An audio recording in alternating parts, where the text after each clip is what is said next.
Cannons were fired to signal the beginning of a performance, sometimes with disastrous effect, such as when once the thatched roof of a theatre caught fire thanks to a cannon being let off to signal the beginning of a performance. And in fact, the whole theatre was burnt to the ground. From vicious court politicking and cultural innovation to global voyages of discovery and total religious upheaval, Tudor England was a turbulent and exciting place to be. In this History Extra podcast series, we're heading right to the beating heart of the era to uncover what life was really like for those who lived through it. I'm your host, Emily Briffett, and I'm joined by author, historian and broadcaster Tracy Borman.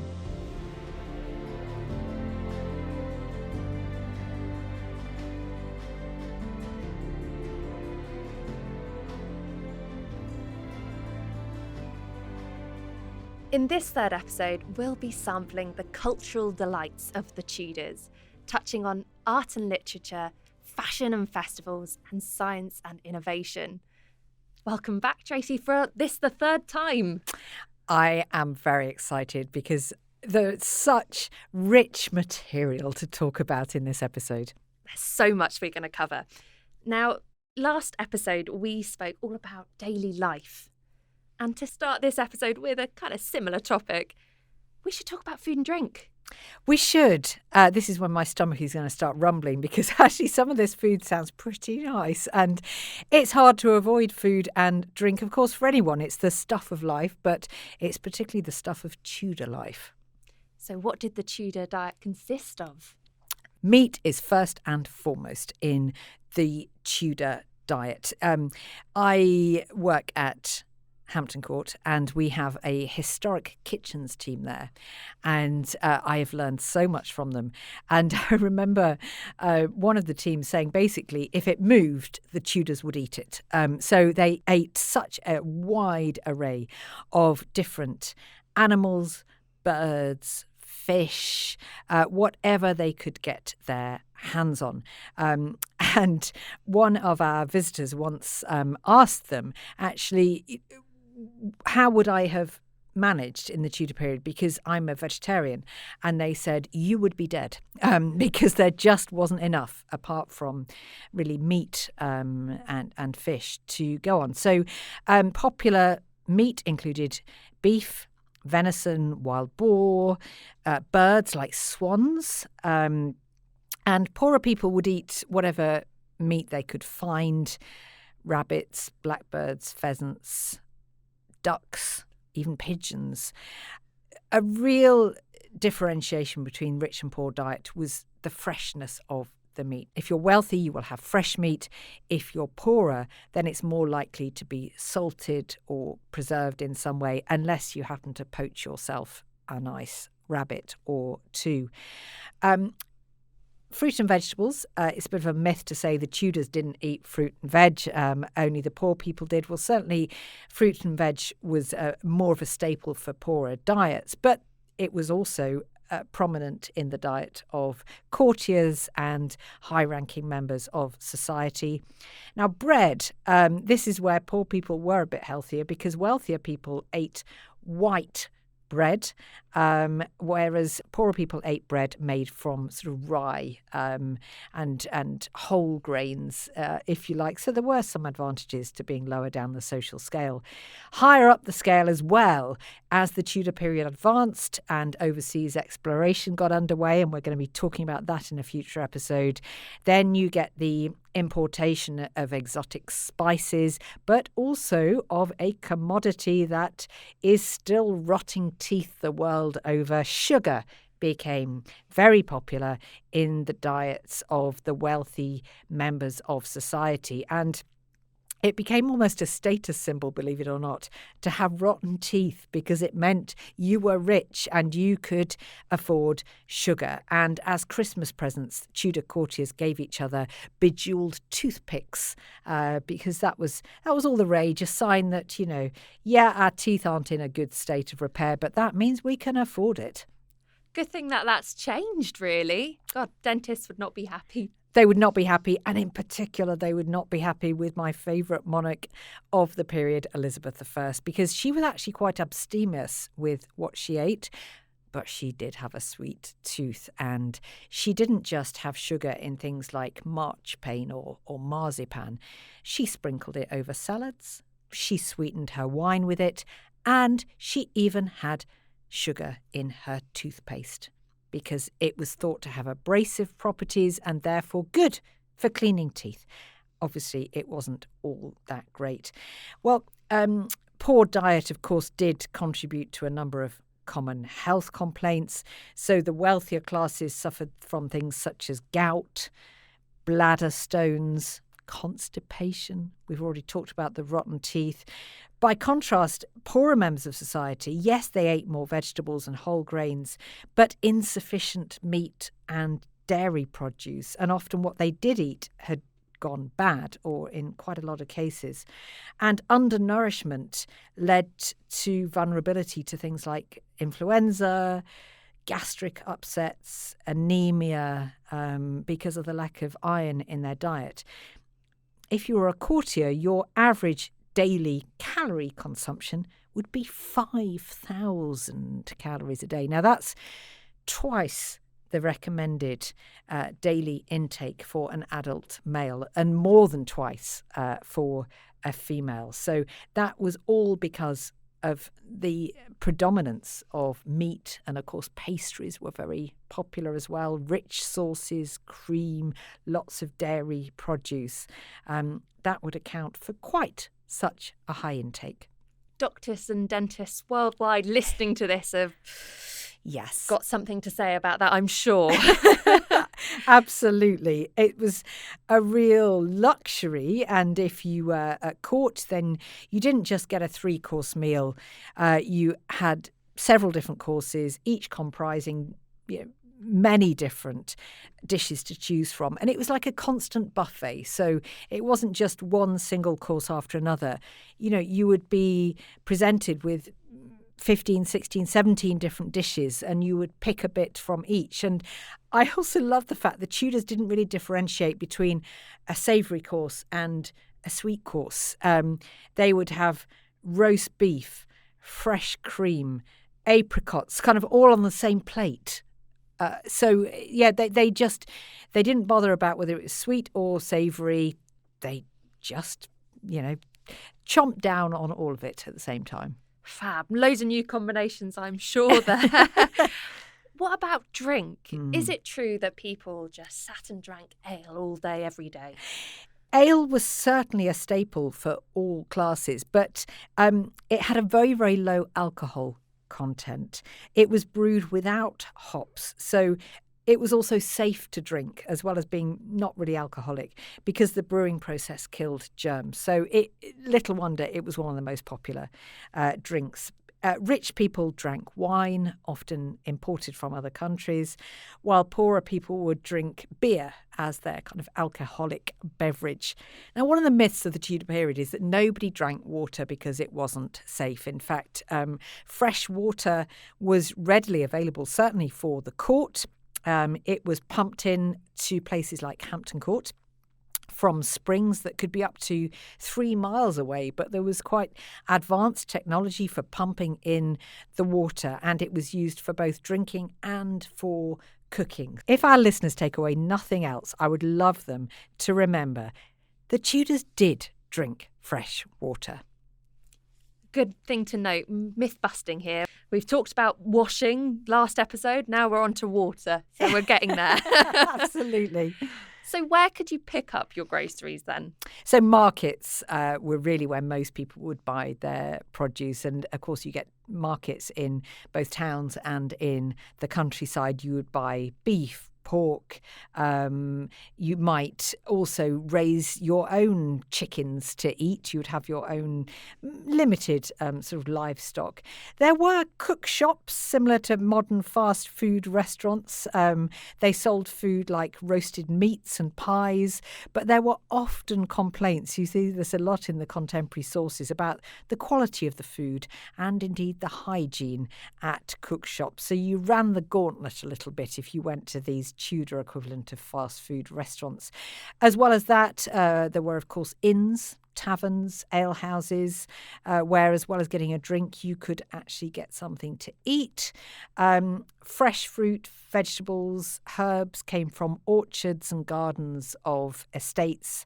And Henry VIII had his own kitchen garden at Hampton Court and managed to cultivate quite exotic varieties such as apricots, strawberries. They were a real favourite with Anne Boleyn. And what I love about the Tudors, because we tend to think we just get better at doing stuff, but actually the Tudors had it bang on because they ate seasonally, they ate locally, and there was almost zero food waste.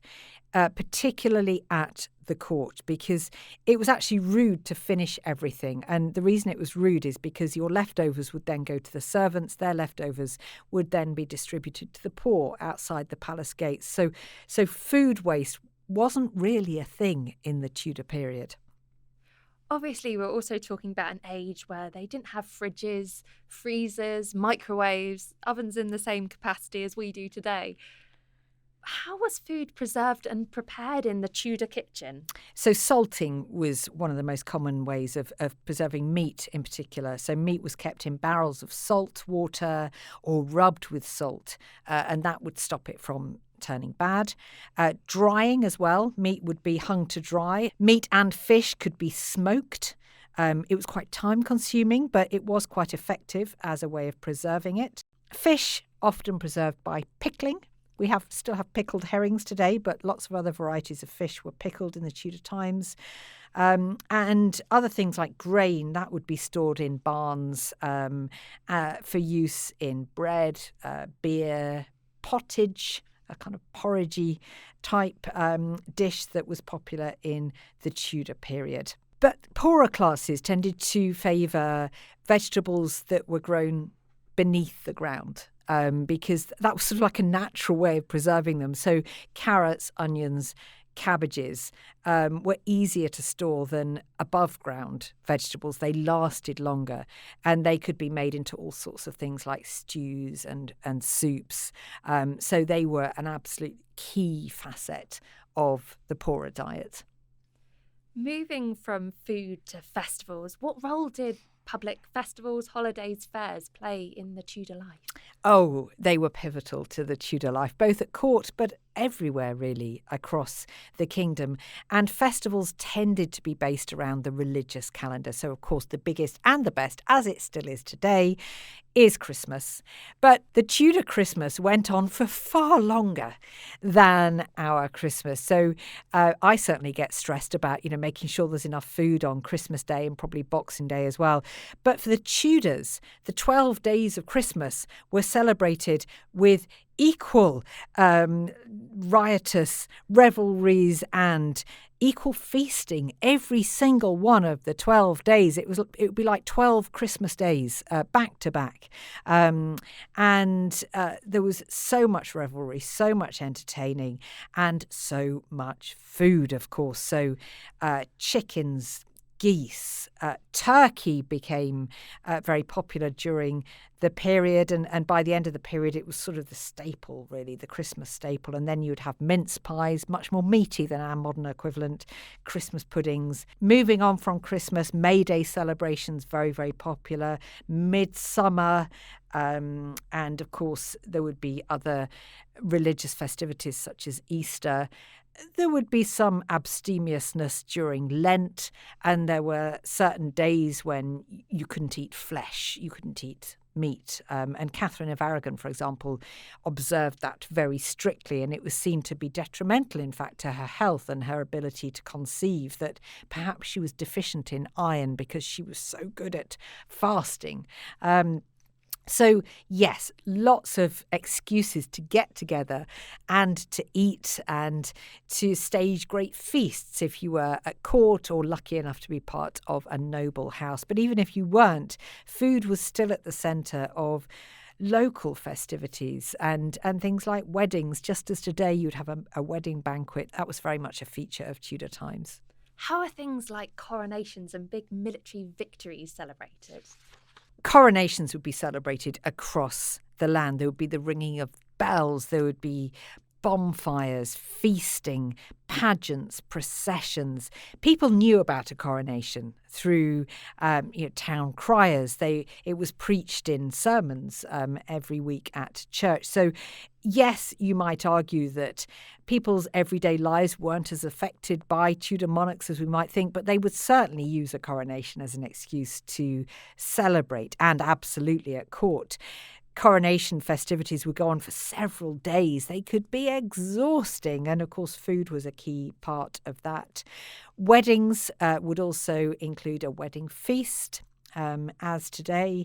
And there would be numerous other excuses to get together and to eat and to make merry. For example, military victories. We know that the Armada was celebrated for several weeks at Elizabeth's court. Lots of entertainments, plays, masking, and of course, lots of eating.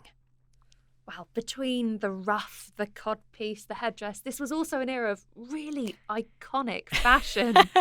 Tell us, what are some of the most extraordinary pieces of clothing? Iconic, I think, is the word. We immediately get an image, don't we, of a Tudor costume when we just begin talking about it.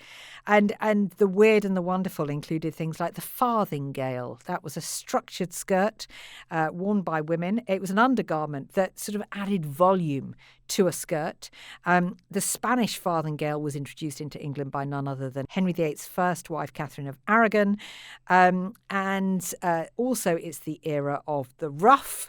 And the ruffs get bigger as the period goes on, so big that apparently in the later Elizabethan period, women actually struggled to get food into their mouths because they were kind of having to get round their very, very wide ruffs. So not very practical. And you'd imagine, well, I certainly would. I'm very clumsy and I would be spilling all sorts of food on my ruff if I'd been wearing one in the Tudor period. Headgear, not very flattering, I have to say. I have tried on a gable hood. I looked ridiculous. Gable hoods were popular, certainly for the early Tudor period, and they were called gable hoods because they literally resembled the gable of a house. They kind of rose to a point, and they would hide the hair. So you don't show off your hair, particularly if you're a married woman. Unmarried women usually wore their hair loose, or they could on their wedding day, or indeed on their coronation day if they're the queen. But of course, we can't not mention the codpiece, probably one of the most iconic, extraordinary pieces of clothing from the Tudor period, covering, of course, the crotch area of the long hose worn by men. The word codpiece comes from the Middle English word cod, which meant scrotum, I'm afraid. And they were designed to keep men's hemlines from rising, typically triangular, but made from luxury materials like silk and velvet, often embroidered. In the case of Henry VIII, bejewelled codpieces. They tended to get bigger as the century wore on because, of course, they were a sign of virility and masculinity and prowess. And it's interesting that Henry VIII's codpieces get larger as his failure to produce a son gets more acute. So I think he's trying to protest a bit too much through his codpiece. Certainly think so. They certainly make a statement, we'll say. They do make a very definite statement. It's kind of hard to miss the codpiece. When you look at some of the portraits of Henry in his later years, yeah, the eye is drawn to that area. So how far was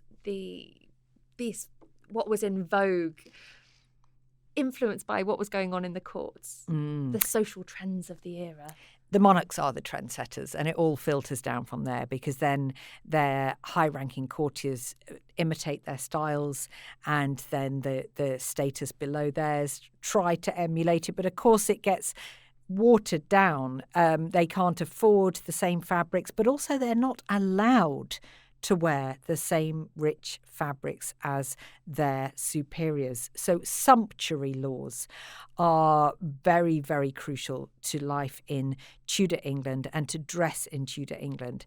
So you could very, very easily break the law and face severe penalties if you wear the wrong colour, if you wear the wrong fabric. Purple is the preserve of royalty, so you have to be royal to wear purple. And silks and velvets, you really have to be high ranking to wear those. And so it goes down the chain. So you can't just get out of bed every morning and say, oh, what do I fancy wearing today? The law dictates what you can wear. But certainly the trendsetters are at the very top of the tree, and people do emulate that further down. And there are certain trends associated with gender as well. And I think it's really interesting with Elizabeth I, who she faces a lot of challenges as a female monarch in a man's world. And the silhouette of female clothing becomes almost manly in her reign as shoulders become a thing. So big shoulders, padded sleeves, and it's almost like she's trying to be one of the boys. And so then all the women who serve her, they also have huge sleeves and these big ruffs, and it all becomes a bit kind of masculine, really. So I think it's telling you can see what's going on according to what people are wearing and the sort of style that the monarch is trying to project. Sounds like she's trying to pull a Tudor power suit. Yes, it's very much that kind of 80s power suit with, the great shoulder pads, and Elizabeth is doing just the same thing. Brilliant. Now, another thing about Elizabeth is she's famous for the hair. Yes. How, where, why did they get their hair done? Yes, there weren't really many hairdressers in the Tudor period. There were barbers. In a previous episode, we talked about barber surgeons who, combined hairdressing with being surgeons. Just because they wielded a knife or a blade that could trim a beard, why not perform surgery? So you could go to a barber to get your beard trimmed. Most women in the Tudor period actually rarely cut their hair, and it's for that reason long hair was very fashionable for practical reasons, really. If you were of a sort of ordinary class, not nobility, not royal, you would probably either cut your own hair or you would get a friend or a family member to do it for you. Elizabeth actually started to lose her hair when she was still quite young, late 30s, early 40s, because of the cosmetics she used, some of which were pretty toxic, and she started to lose her hair. We know that she had more than 80 wigs in her collection, and her wigs became more outlandish as her reign wore on. And you see that just as the monarch sets the trend for fashion, so they set this trend for hair.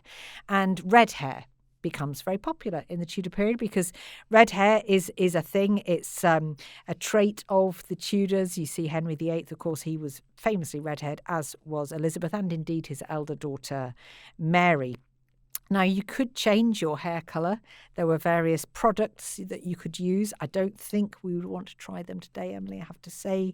Horse urine to lighten your hair.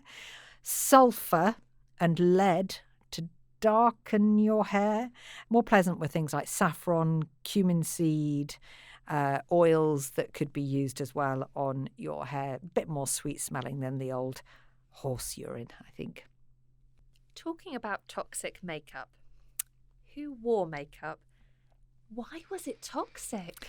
Oh, you didn't want to go there, really. It was much better to go for natural beauty, much healthier, I think, probably as it is today, but less extreme. So the use of heavy makeup wasn't really a thing for the early Tudor period. It became fashionable thanks to good old Queen Liz, Elizabeth I. She really set the fashions for a number of reasons. Now, there is a theory that because Elizabeth caught smallpox early in her reign, it left her with pitted skin. Smallpox could have a devastating effect on your skin, but it did leave sort of pock marks most often. So it's thought Elizabeth actually did have marks on her skin that she tried to cover up with makeup. And most famously as well, she wanted to appear sort of ethereal and a virgin, because of course she was the Virgin Queen, and a real sign of virginity was to have a very white complexion, a very pale complexion. So Elizabeth used white lead. Of course you would. White lead mixed with vinegar, and this had a terribly corrosive effect on her skin. So the irony is that the other big reason Elizabeth wore makeup was to conceal the effects of the years on her skin. And yeah, it's very relatable to modern day women. Of course, you want anti-aging products. But for Elizabeth, it was vital because she was an unmarried monarch. The whole monarchy and the future of the monarchy rested on her alone. So she couldn't show any signs of aging or vulnerability. She had to seem ageless. So she just slapped on more and more white lead, which just poisoned her skin more and more. It caused the hair loss that necessitated the wearing of wigs. And there are a number of other fairly disgusting cosmetics that Elizabeth wore. And they included red paste for her lips, made from beeswax.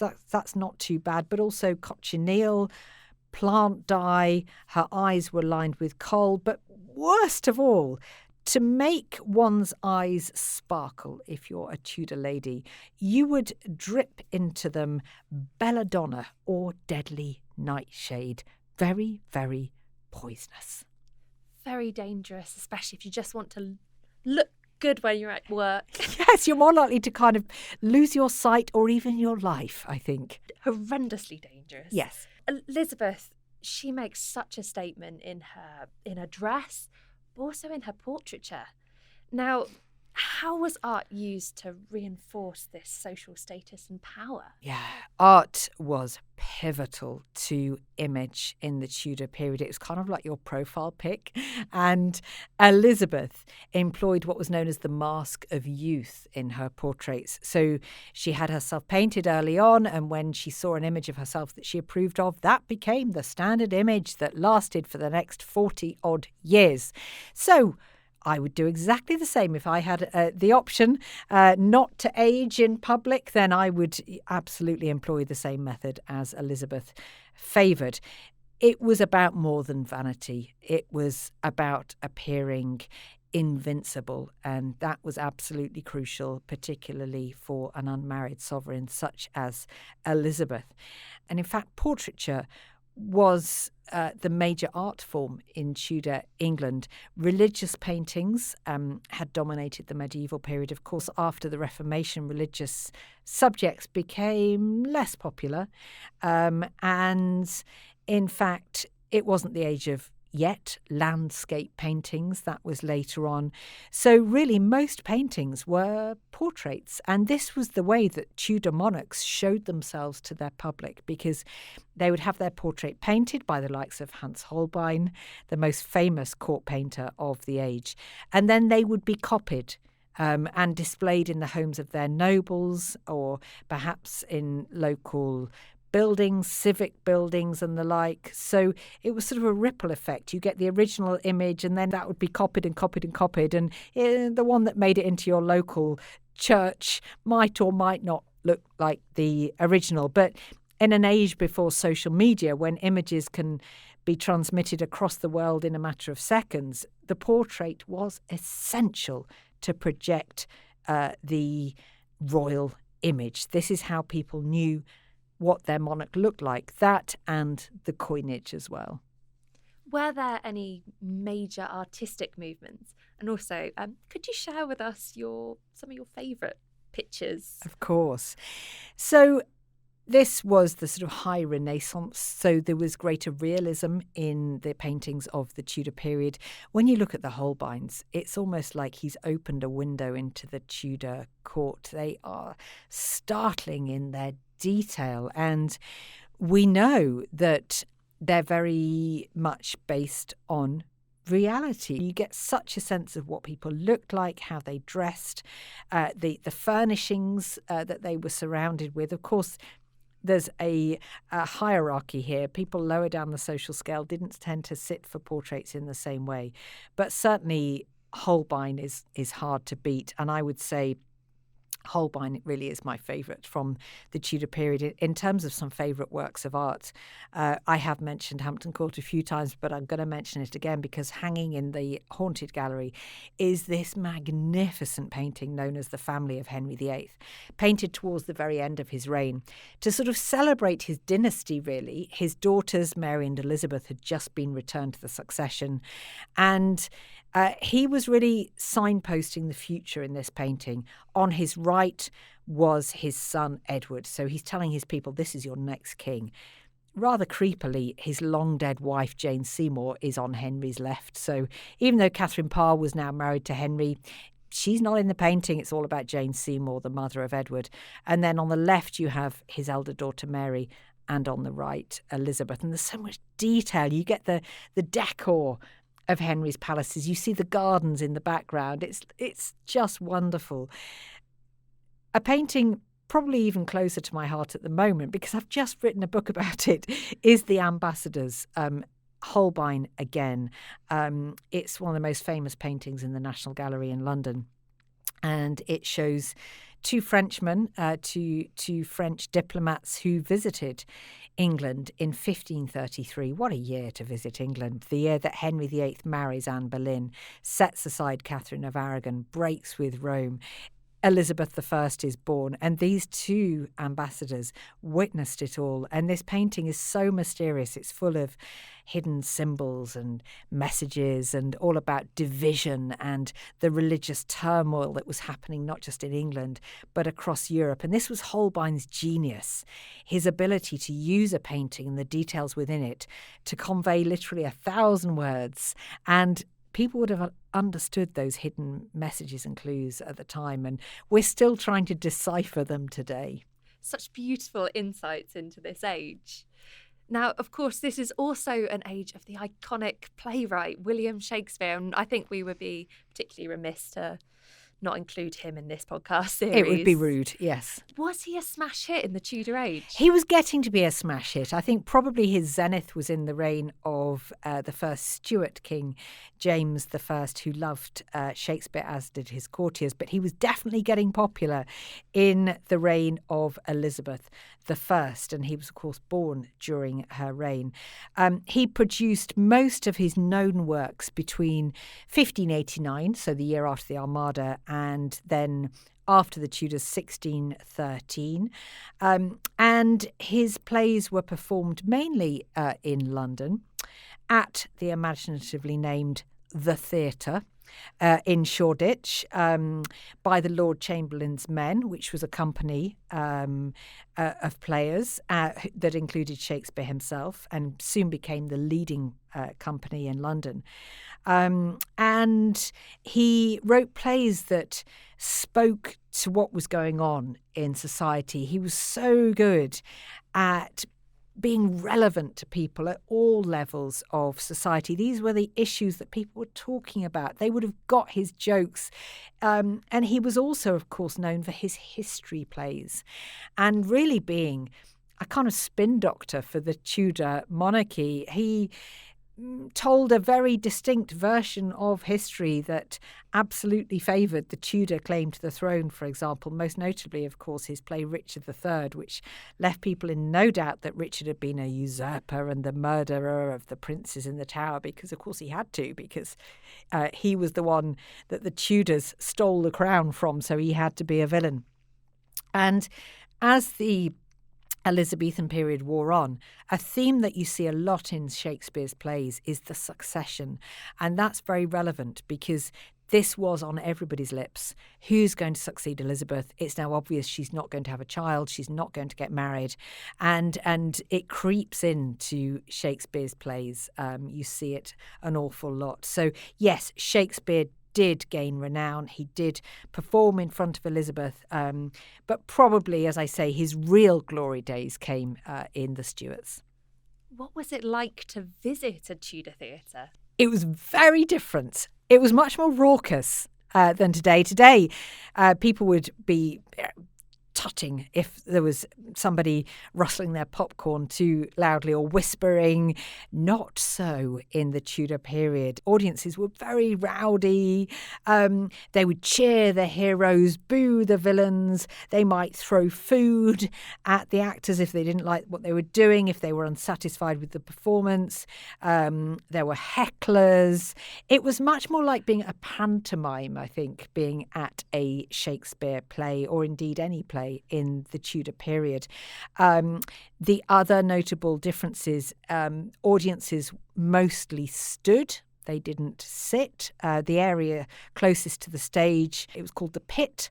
And, of course, they were the cheaper tickets available. Wealthier people would be able to be seated during the performance. But those in the pit, they would often have to stand for kind of up to 3 hours. So you really had to be quite dedicated to go to a play in the Tudor period.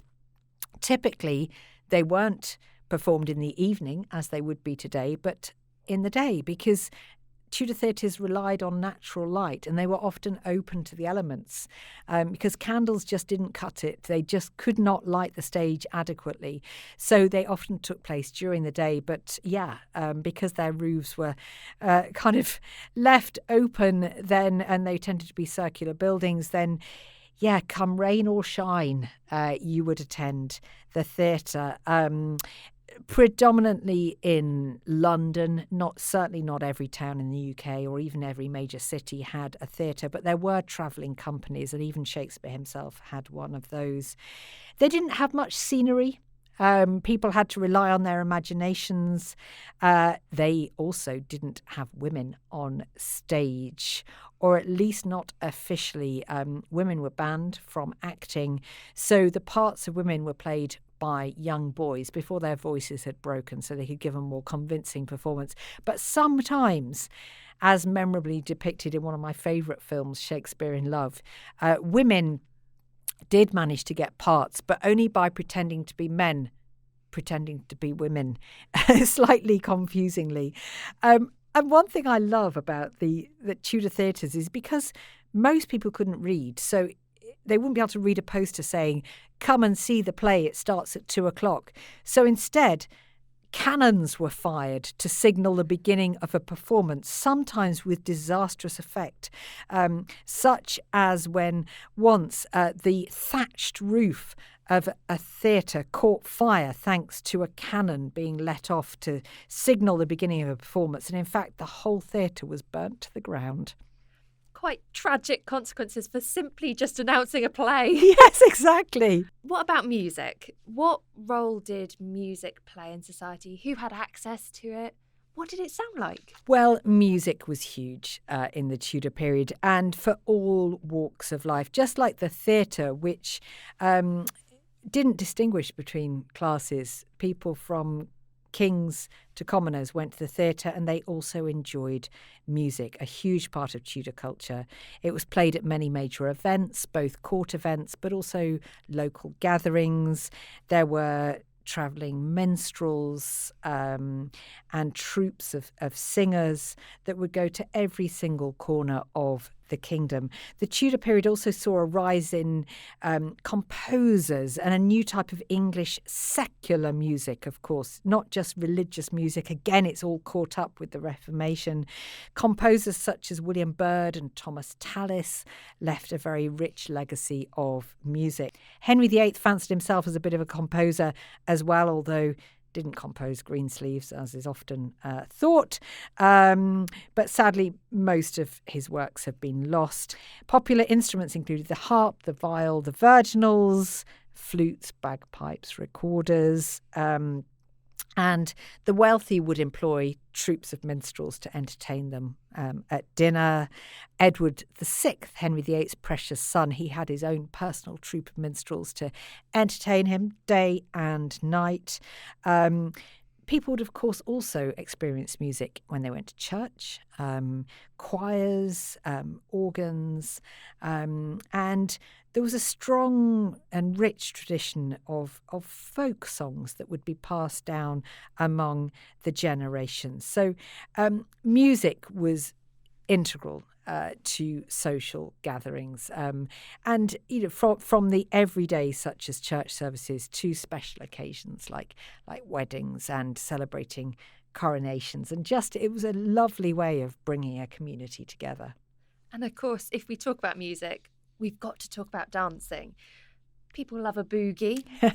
Is that the case in the Tudor age? What did dancing in their time look like? People still loved a good boogie in the Tudor period. Tudor dances now, they did differ quite a lot between rich and poor. So the upper classes had very sophisticated, stately, quite energetic dances, such as the Volta and the Galliard. And some of these dances involved being thrown several feet in the air by your partner. Elizabeth I was expert at this, and she would spend many hours in the privacy of her private apartments practicing her dance steps with her ladies. And it was fundamental to the education of a noblewoman or a royal woman to be able to dance and preferably play a musical instrument as well.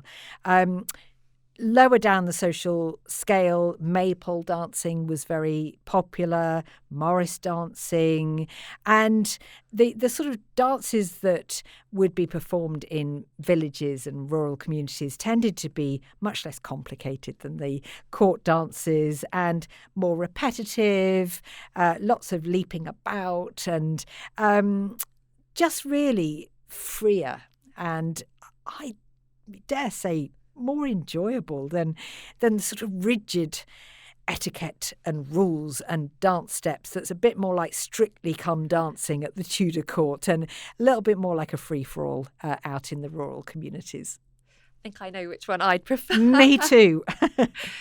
The printing press. We need to talk about this. It taken off in the sort of century before the Tudors. What impact did this have on society? Huge impact on society. So the printing press really was pre-Tudor, so the sort of 1470s it got underway, and it left no stone unturned, really. It had such an important effect on Tudor life at all levels. It led to an increase in literacy during the period. Very few people could actually read and write at the beginning of the Tudor period, but now there was this literature more readily available. There was more impetus for people to learn to read and to write. It helped to spread ideas, and this was absolutely crucial for the Reformation and these new ideas that were coming in from Germany, for example, Martin Luther, but also reformers within England were able to spread their ideas across the kingdom with pamphlet literature, with books published on different religious theories, and it was hugely influential. And the printing press also helped to standardise language, because spelling was idiosyncratic at best for the early Tudor period, and people would even spell their own names differently on different occasions. But the printing press helped to introduce much more standardisation when it came to spelling and indeed to language. Printing also encouraged innovation and experimentation in science, because the exchange of ideas was easier, both across England but also between England and continental Europe. And so there was this beginnings of, it wasn't quite the scientific revolution yet, but certainly there was the sort of spread of innovation, all thanks to this single invention of the printing press. Now, we're going to come on to science and innovation in a moment, but first I really want to ask you, what were the best sellers of the day? The best sellers included actually some old classics. So Geoffrey Chaucer's Canterbury Tales, that was printed a lot and became very, very popular. Again, it got a sort of a second wind in the Tudor period. Of course, Shakespeare. We've got to mention him again. His plays, his poems, his sonnets, they became very, very popular. Thomas More, Henry VIII's favourite until he executed him, wrote such things as Utopia, this idealised society that was popular.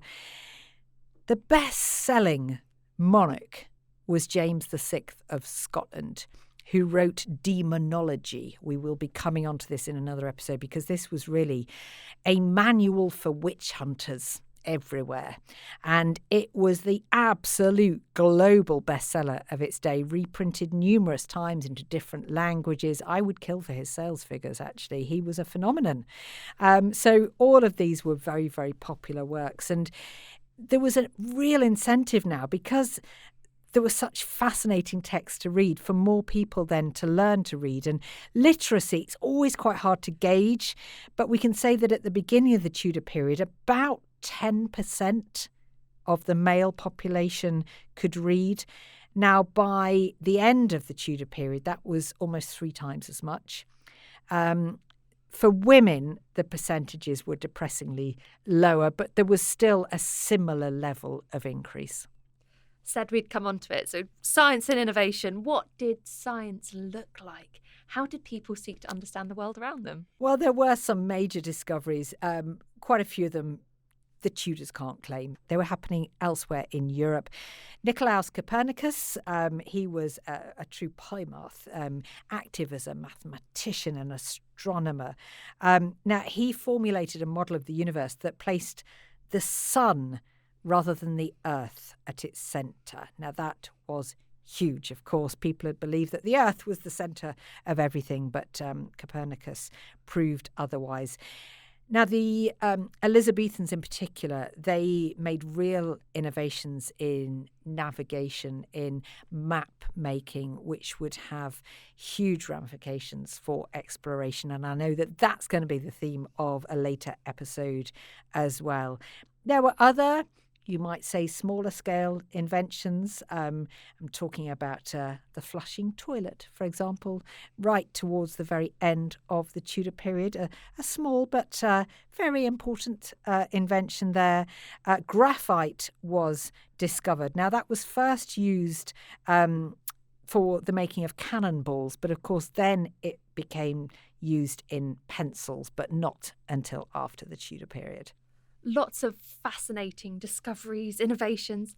Of course, we had to get the toilet in there. Of course. You've been part of our series as well with David Musgrove, Toilets Through Time. So if anyone wants to go and find out more about that, that is the place to go and find it. You can get to the bottom of it there. Quite Sorry. literally. It had to be said. It had to be said. Now, were there any other major innovations or discoveries that really influenced daily life? Yes, and actually one of the most important for the lives of most people living in Tudor England were agricultural innovations. People worked the land and there were more efficient tools for working the land. There were seed drills. There was more reliance on horses to pull ploughs. Cattle had done so previously. And there was more enclosure of common land and greater understanding of the effective cultivation of different crops and, of course, sheep farming as well. And that became highly sophisticated. So in terms of all the developments that had the greatest impact on ordinary lives, probably agricultural developments were top of the tree. It's a good mention. To finish up this episode, I'd like you to nominate your favourite piece of Tudor culture.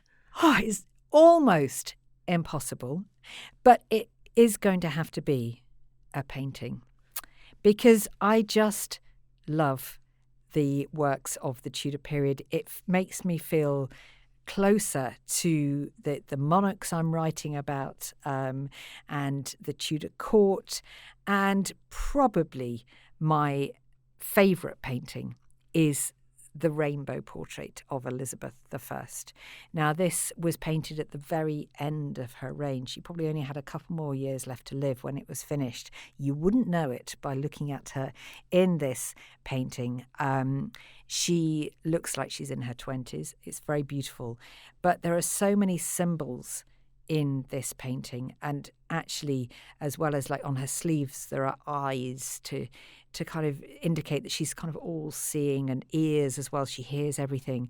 But there is also a serpent on her sleeve. Now, a serpent was a symbol of wisdom. And from the serpent's mouth hangs an armillary sphere. Now, an armillary sphere was like a chart of the solar system, and it symbolised constancy. Elizabeth's motto was Semper Eadem, or always the same, but the armillary sphere had been the first emblem used by her mother, Anne Boleyn, and Elizabeth didn't rest in trying to rehabilitate Anne Boleyn's shattered reputation. Right to the very end of her life, she was still displaying her mother's emblems, surrounding herself with her Boleyn relatives. So this particular painting, for me, never fails. It is truly the picture that tells 1,000 words. Now, for our listeners, that's certainly a duty they've got to take up. Go and have a look at that painting. Thank you so much for your time today, Tracy. It's been such a pleasure, and I feel that we've really started to live as Tudors in this episode. Definitely. And that brings us to the end of this episode. Join us again next time when we'll be delving into the turbulent world of Tudor religion and superstitious belief.